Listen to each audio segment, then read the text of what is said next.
Kia ora, this is Tina Cross. You know you're in the Cook Islands when you're listening to Matariki FM.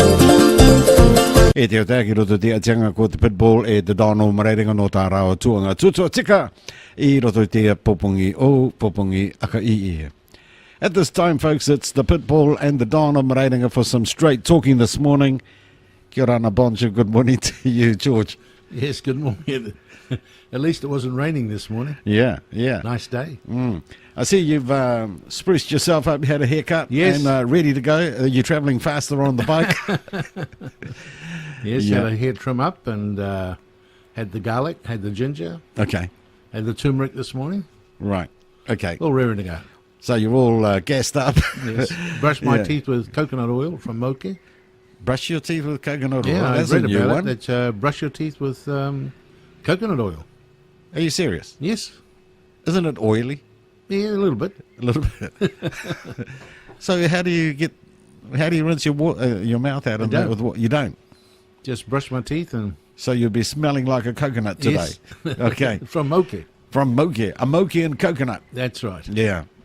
Okay. Well, there's a bunch of people that have arrived yesterday from Wellington. They call themselves the Ano Uke Ariki. It's the Moke Cultural Group. They're here for Anzac Day, which is in a couple of days' time. So I'll have to share that particular recipe of yours.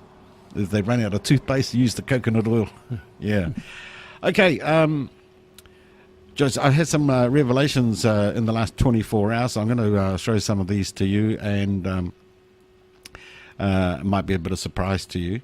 But the first one up this morning is John Henry has confirmed that he is running as a contender for the CIP in that upper by-election. Your thoughts on that? Well, he said all along that he is the contender. He is the candidate. He wasn't gonna back down. Yeah.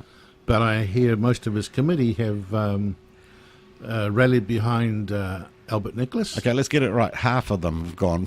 Half of them? Yeah, half of them. Yeah, not all of them. Yeah. Well, I'm telling you what I heard, that yeah. most of them. Yeah. And that the meetings that were held between the CIP committee and the demo committee, Albert's committee, he showed up. He didn't show up to any of the meetings. Yeah. Hey, look, let's come back to the John Henry story later.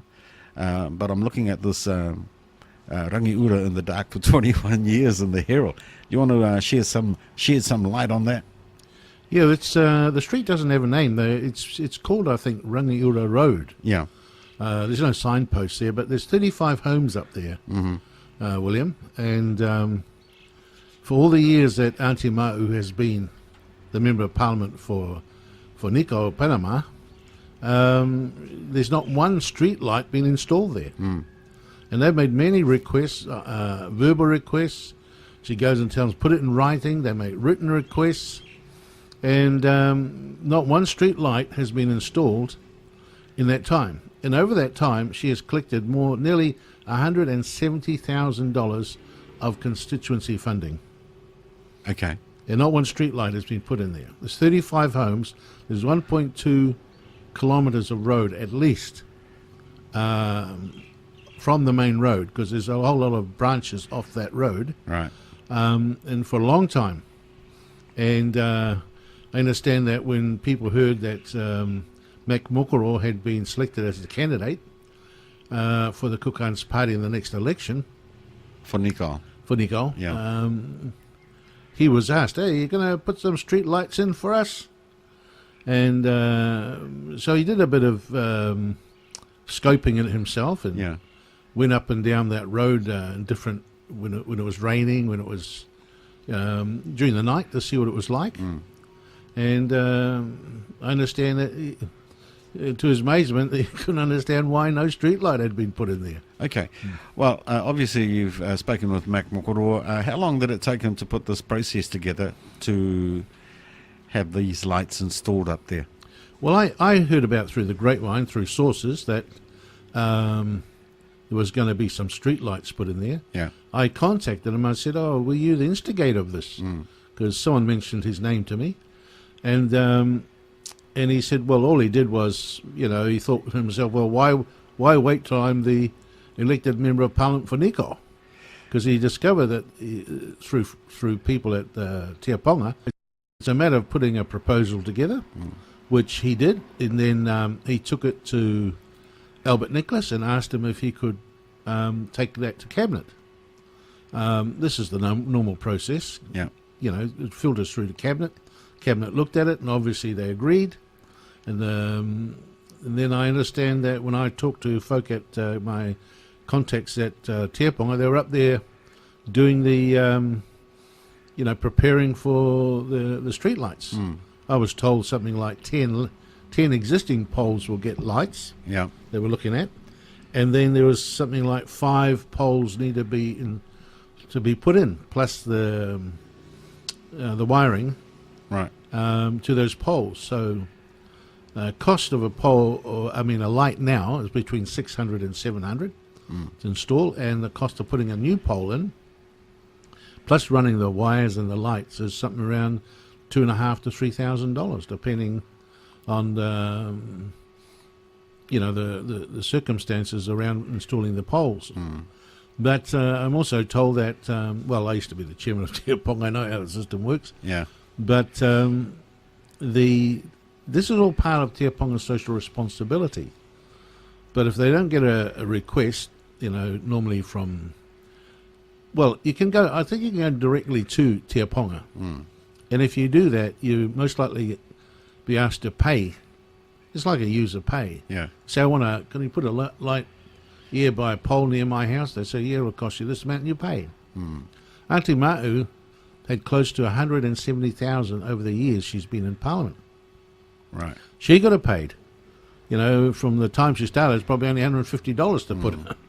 But maybe Auntie Ma'u used that money in other areas to help the constituency. Oh, obviously, but when you've got 35 homes there now, Yeah. that should tell you there's a lot of votes up there. Well, how many do you think? Well, if you got 2 or 3 in a household, you're probably talking about 100 votes in there. So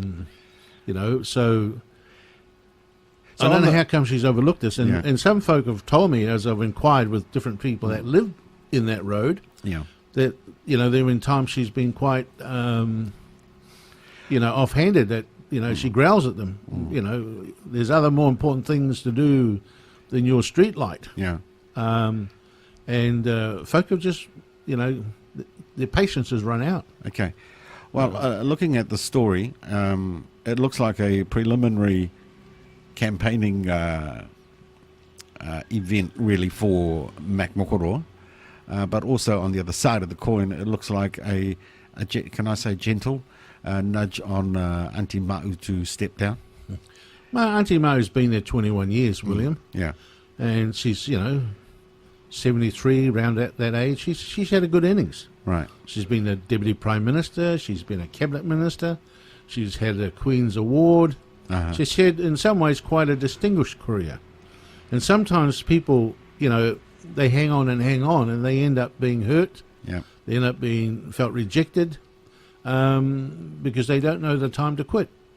Isolated. It's like the New Zealand Prime Minister. At the peak of his prime ministership, he resigned. He said, that's enough. Yeah. Time to devote myself to other things. My family. Yes. Yeah. And so, some people know when to call it quits, some people don't. And the ones that don't often feel rejected.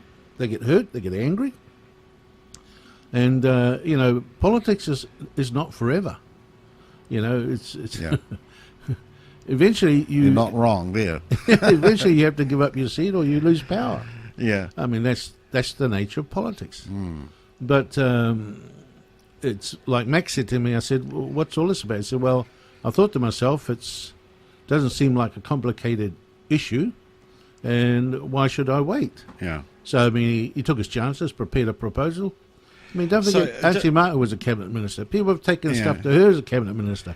I don't know whether she ever took it to cabinet or it was presented at cabinet and rejected, but aside from all that, William, she's had close to $170,000 of taxpayers' money to spend on her constituency. And that's a lot of money. She couldn't have put in 3 lights one year and 4 lights the next year and a couple more lights the following year. She could have done it piecemeal. And it would have been, that $8,000 hasn't changed. No. And, 20 years ago, probably it's only $100 to put a light in Yeah. on a pole. Yeah. But she's been a deputy prime minister. She got to use the influence there. Knocked on Te Ponga's door and said, "Do you mind?" And worked out an agreement on a costing. Well, obviously the $8,000 hasn't been CPI adjusted. That's right. Yeah. Well, they're looking at that now, and the figure I heard is at 15,000. Okay. Interesting. Is that something that you know that no one else knows? Well, that's the reason why that has not happened, because we haven't had a parliament. If there'd been a obviously, parliament, yeah. that would have Okay. changed. Yeah. Okay. Anything else you want to spill out on the story? Well, I just say good on you, Mac Mokoro. Yeah. Well, it You know- also shows, George, that you don't need to be a member of parliament to go and get things done. That's right. I mean, if you want a street Yeah. light outside your house, Yeah. you had a pole there, no light, you could go to Te Ponga yourself and say, "Look, do you mind putting and they would say, "Look, this is the process.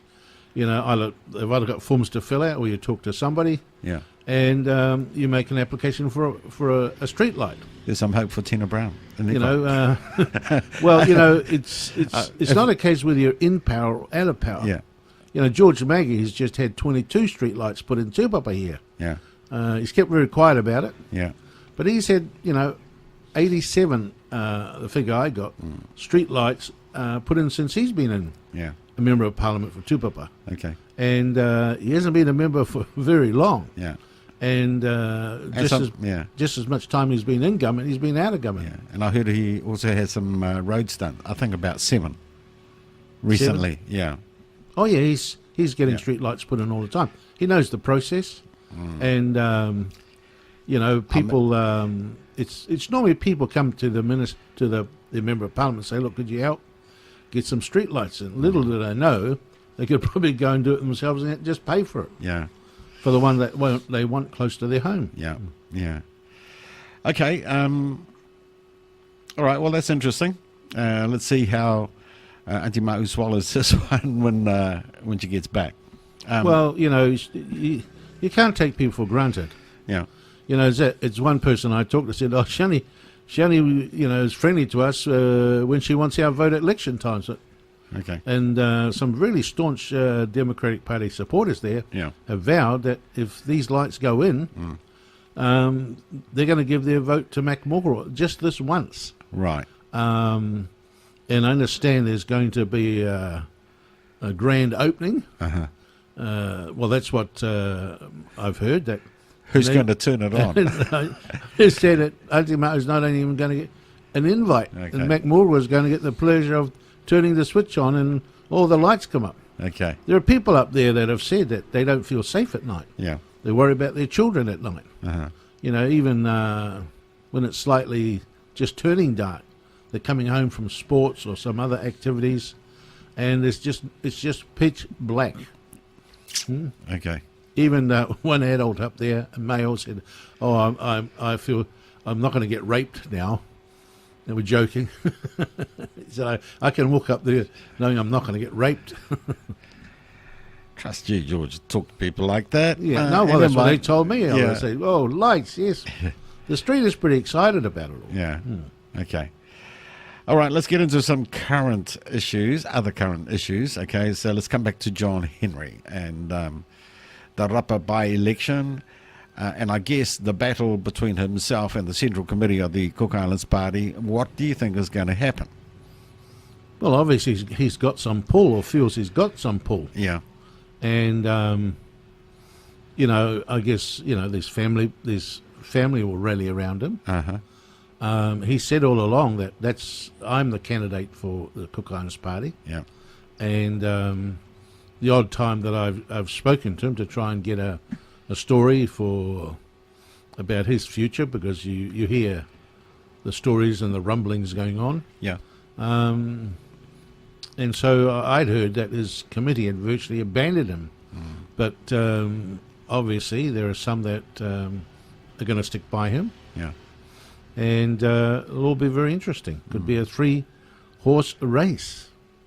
Yeah. So, I gave him a call yesterday and he said, "No, I'm in the race." And I said, "For who?" And he said, "Well, to satisfy everyone's curiosity out there in the electorate, it will be for the Cook Islands Party. But, he's saying, but there could be an axe fall on me, and that I would be severed from the Cook Islands Party. I said, John, bro, it sounds like me being ejected from the Democratic Party conference. Yeah. And you know what it's like. So it's going to be an interesting hurdle for him to deal with. But putting that aside, if he is axed from representing the Cook Islands Party, I mean, it would be really weird to see two people. That would obviously have an impact on Albert Nicholas's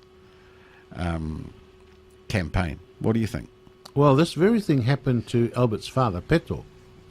Remember, he failed to. John Henry managed to get the nomination against a sitting member of Parliament, which was Pittbull. And what's happened to Pittbull is happening to John. And Pittbull went out and started a new party, like the original Cook Islands Party. Mm. And, of course, he lost. He pulled quite a few votes, but he still lost to John Henry. Yeah.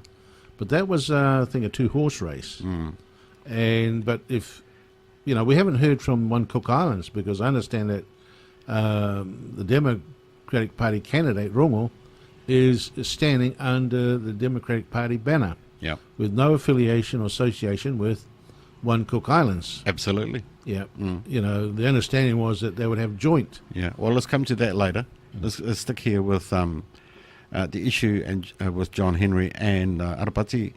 I guess the difference between the two is one is a CIP, the other isn't. Mm. And there's also the qualifying issue. Minister Mark Brown last week was saying, well, Albert's a CIP since he was born because his dad. I find that one hard to swallow. So I think don't you think there's going to be some issues in regards? One is a CIP, authentic, real, the real thing. Yeah, there's bound to be some. The dust hasn't settled on that yet, because the nominations date hasn't closed off. Yeah, be very interesting to see, because the parties that put up candidates have to be signed off by the president. Yeah. To satisfy the electoral officer. Mm. So, if that's the case, Albert still has his options. Yeah. Depends who the president's going to sign off. Yeah. Which candidate? I think this situation is quite different from the Pittbull and John Henry situation. They were back then in 2010. They're both from CIP. They were both CIP, yeah. So that really came down to the Central Committee as to who their preferred candidate would be. But this one is this is a real walk-up, isn't it?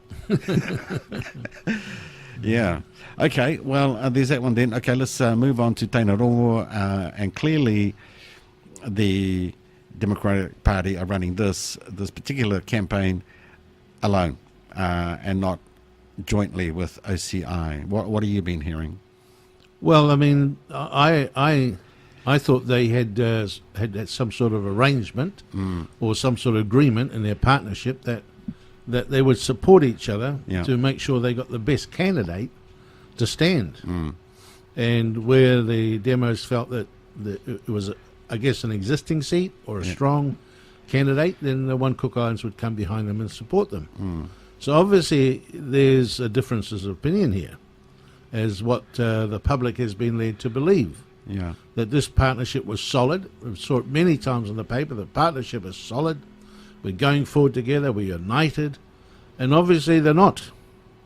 So, questions arise about the integrity of their partnership, the agreement. Mm-hmm.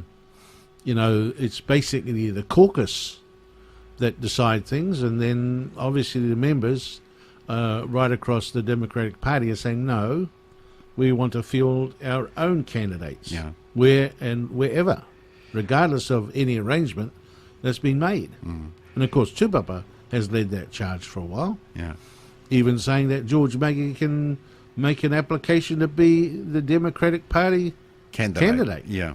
Why would he when he's Already a member of parliament. he's already a member of parliament and Yeah. he's got a very strong foothold in the community? Yeah. Have you heard any whispers whether OCI or One Cook Islands are putting up a candidate in the Rapa by-election? Well, I wouldn't be surprised if they did. I wouldn't. Because don't forget their secretary, Makiroa Mitchell, Who's secretary? One Cook Islands. Yeah. Their secretary, Makiroa Mitchell, that's her home Yeah. patch. She might have some interesting. She may run. Are you I don't know, suggesting? but she might Yeah. be interested in feeling a candidate there as the secretary. Maybe she's not the secretary anymore Yeah. because she was living in New Zealand for a while, but she was in the last election. Well, given these developments last week, you were saying that it would be a cakewalk for Arapati. What's your view this week now that we know what has unfolded this week with John Henry? He'll be first past the post by a long way. Yeah. Okay. All right.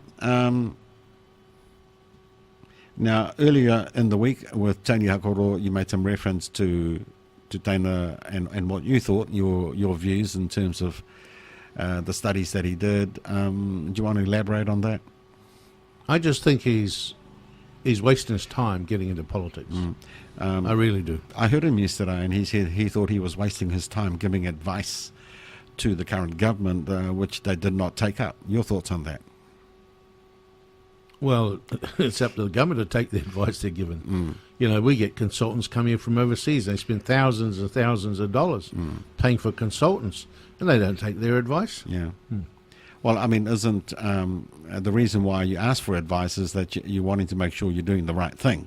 Well, you ask advice to get another opinion. Yeah. But You know, whether... but advice given is sometimes has a dollar value attached to it. And if the government doesn't have the money, at least they can put that in the back of the burner there and say, if we get the money, we will consider doing that. Okay. This government spends a lot of money on overseas consultants, Right. and they don't always take the advice given to them. Obviously, Muri is an instance of that, Yeah. the Muri Lagoon disaster Yeah. or disgrace. I heard Taina, or parts of Taina's talk yesterday, and he did confirm that he was probably the only Cook Islander with this kind of qualification in the marine biology and also in the environmental issues. And I think you might be right. It's not only Cook Islands, but he's in the region. Yeah. Oh, and you talk about the region. He's right up there. I don't think there's anybody in the Pacific region, indigenous person, that has his qualifications. He's highly qualified. And it'll be a sad loss for the country to see him enter into politics. Because he's a smart cookie. Yeah. But I don't being a politician is a different ball game. Yeah. Okay. Look, we've got a few more minutes left.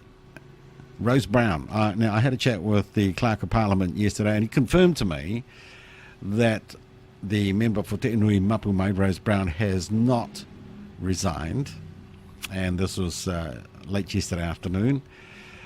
What is the guts on Rose? Why doesn't she just come out and say, I'm not resigning, or yes, I have resigned? Well, why should she resign? There's no reason for Rose Brown to resign.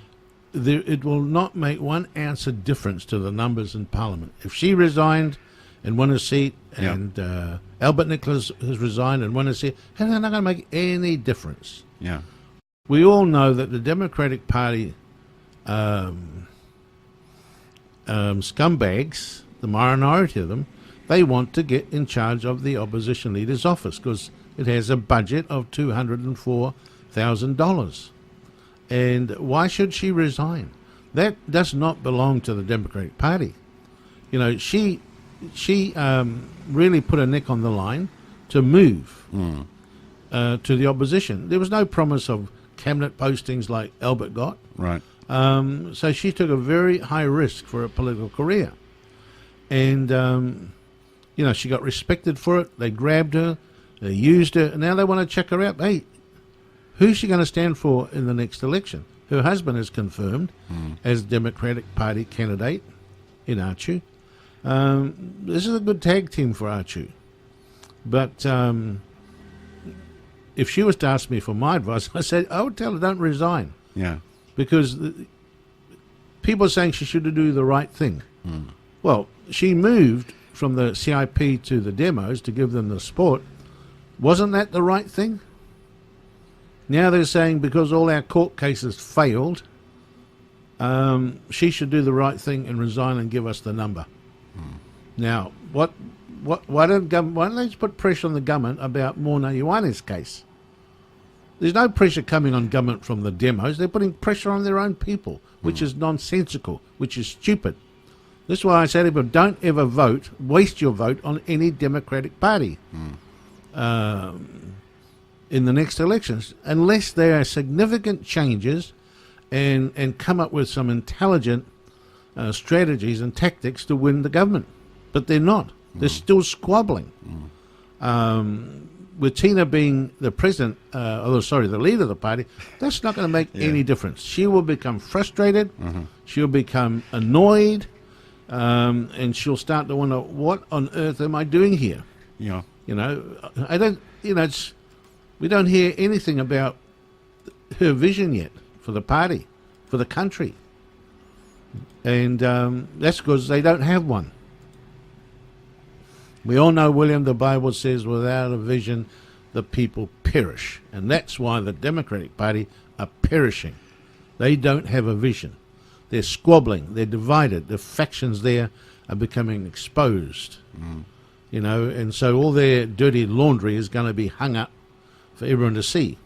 And that's why some people are very angry with Mark Short. Well, he's copping a bit of criticism in the Daily.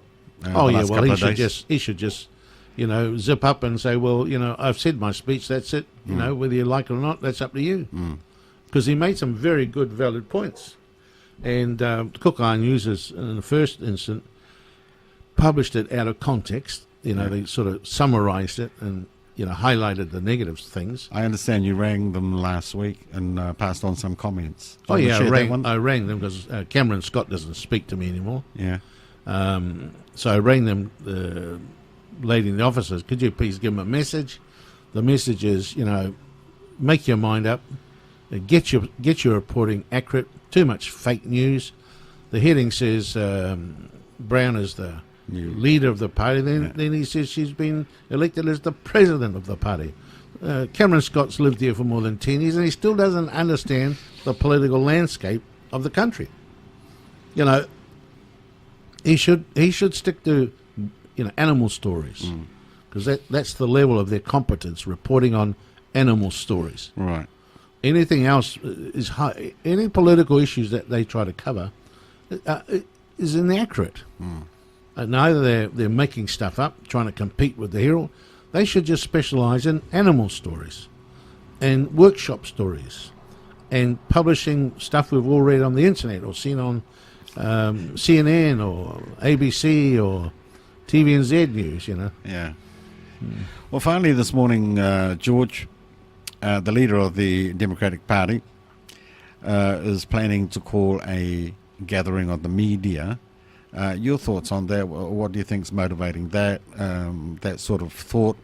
And how do you feel about attending a meeting? Well, some feelers were put out to me about that, and I was told there were some serious objections to her having a discussion with the media. But obviously you can see she's got to build some bridges with the media. The old guard in there that don't want to be scrutinised, they hate the media. I write one bad story about the demos, and they don't like it. But the fact of the matter is that building in Ruatonga is not the headquarters for the Democratic Party. It's for the leader of the opposition. And they've got to realise that has been funded by the public taxpayer. And I've been told that I'm not welcome down there. Welcome by who? Not welcome by who? I am a paid-up member of the Democratic Party in Tupapa. So they're saying I'm not welcome? Who are they to say I'm not welcome? And it's a public building. It doesn't belong to the Democratic Party. They've got to get themselves sorted out. And that's what Tina Brown needs to do very, very quickly. And if they think they're going to keep getting favourable reviews from the media, they've got another thing coming to them. They can't say we don't want the media anywhere around us when it suits them, and when it suits them, they flick their fingers and expect us to turn up.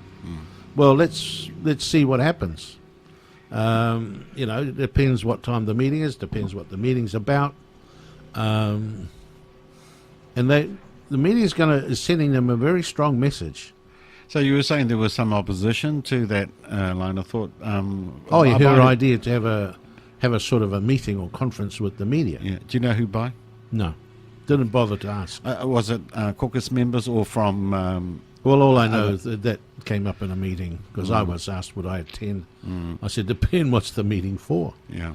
And what's the good inviting me to attend? Because I might say some things and ask some questions they will refuse to answer.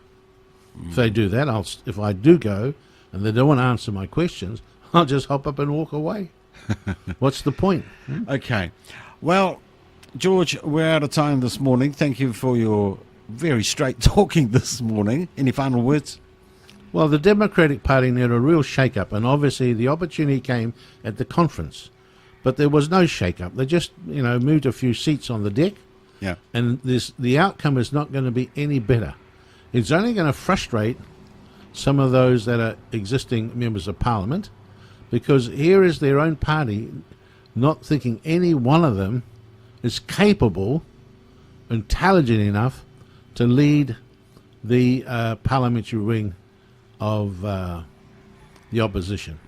That's a rebuke. That's a rebuke. That's a message that those members of Parliament need to get.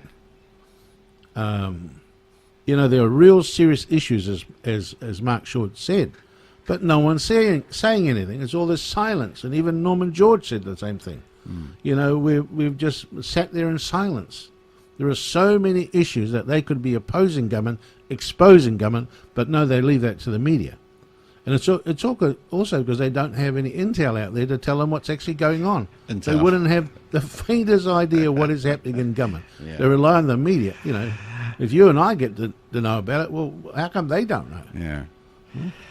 Well, George, thank you very much once again for your straight talking this morning. You have a great day today. Enjoy your breakfast, and we'll catch up next week. Thank you. Kia ora, this is Tina Cross. You know you're in the Cook Islands when you're listening to Matariki FM.